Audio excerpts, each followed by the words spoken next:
We're following breaking news into the KXY4 HD newsroom. The jury has reached its verdict in the trial of Spokane police officer Karl Thompson. Good afternoon, everyone. I'm Mike Gonzalez. And I'm Nadine Woodward. Less than an hour ago, the jury announced that Thompson is guilty of violating Otto Zehm's civil rights and guilty of lying to investigators. The verdict now comes just 2 days after what would have been Zehm's 42nd birthday and just 2.5 days of deliberations. The jury believed the prosecution's assertion that Thompson acted willfully when he went after Zehm inside a North Spokane zip trip in 2006, and they watched a surveillance video and clearly did not believe the defense's claims that Thompson did not hit Zehm in the head with his baton. Thompson gave no reaction in the courtroom as that verdict was read. We're gathering reaction here in Spokane and in Yakima, where that trial took place. And KXY4's Eric Loney, he's been watching this trial live at the federal courthouse in Spokane.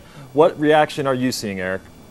Well, the Zehm family and their two attorneys came out of the courthouse and spoke to us just about 15 minutes ago. Zehm's cousin read a statement that said today was a good day, and his other cousin said that she felt that you couldn't watch the video and not come to the belief that Thompson was guilty. Now, Otto Zehm's mother also said through her attorney that she is pleased and relieved and that the jury saw through all the arguments to really what happened. That was her quote. As you said, Zehm would have turned 42 on Monday. Zehm's mother had a piece of birthday cake in his honor. Now, Zehm's attorney, Brian Beggs, told us that he was not surprised. He woke up this morning and felt the jury would come back today with 2 guilty verdicts. And he says this proves that the city is liable and responsible for Otto Zehm's death. Now, Brian Beggs also said this case was the trial of one man, of Karl Thompson, but the civil trial that has been filed and delayed since this criminal trial was underway will now ramp up. And he says that case is about how the city and the police department was liable for Otto Zehm's death. He says they are asking for money and also changes inside the department. Nadine, Mike? Now, Eric, you just imagine that this verdict will only just beef up the civil lawsuit that was filed in March of 2009. One of the attorneys came out, Jeff Feiner, and he said this is a game changer. That is how he described it, because this settles the liability issue, according to Zehm's family's attorneys anyway, about who is liable for his death, which would have been a key figure in that civil trial. And I did want to give some reaction. You know, I put it out on my Facebook page and tweeted it out. And I'll tell you what, the comments are coming in on and the large majority is in support of the Otto Zehm family. I'm just going to read some of these. We need to crack down on excessive force, one person says. Not anymore.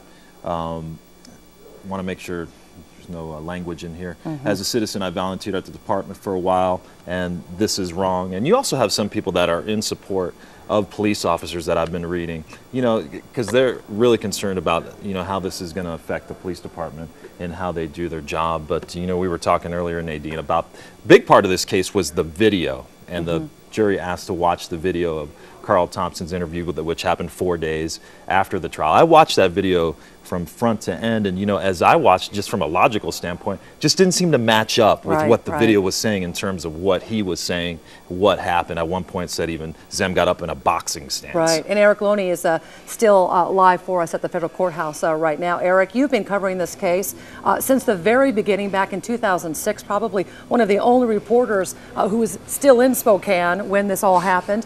What's your reaction to this verdict? You know, frankly, I'll be honest, I'm surprised, because I felt like the jury instruction that said they had to find Karl Thompson act with evil and bad intent, and I wasn't sure how a jury was going to be able to find that evil and bad intent. How do you prove Karl Thompson had evil and bad intent?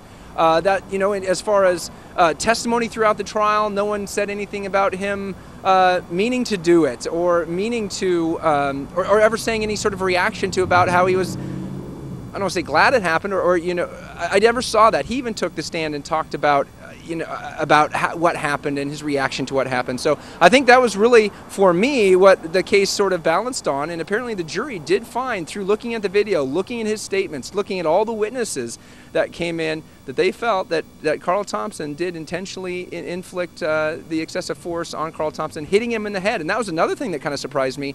As a jury, how do you decide which experts you're going to believe? Because they had conflicting experts, one saying one thing, the other saying other thing. And so it really came down to who do you believe? And I'd be interested to hear from the jury how they took Karl Thompson's testimony and who they put the most weight on, who they believed more than anyone else. All right, Eric, we really appreciate your reporting. We're going to have to let you go. Thompson facing 10 years in prison for depriving Zehm of his civil rights, could get 20 years for that lying to investigators. Also, Karl Thompson, not taken into custody today. He will be sentenced now at a later date. Could face, as Mike mentioned, 10 years for the first charge, 20 for lying to investigators. Now, we're continuing to gather reaction to this verdict this afternoon. We're talking to Mayor Mary Verner and Chief Ann Kirkpatrick right now. All right, this has been a KXLY4 Breaking News Alert. We'll be back again at 5, and we'll have complete coverage right here on KXLY4 HD News at 5 and 6. We really appreciate you watching Channel 4.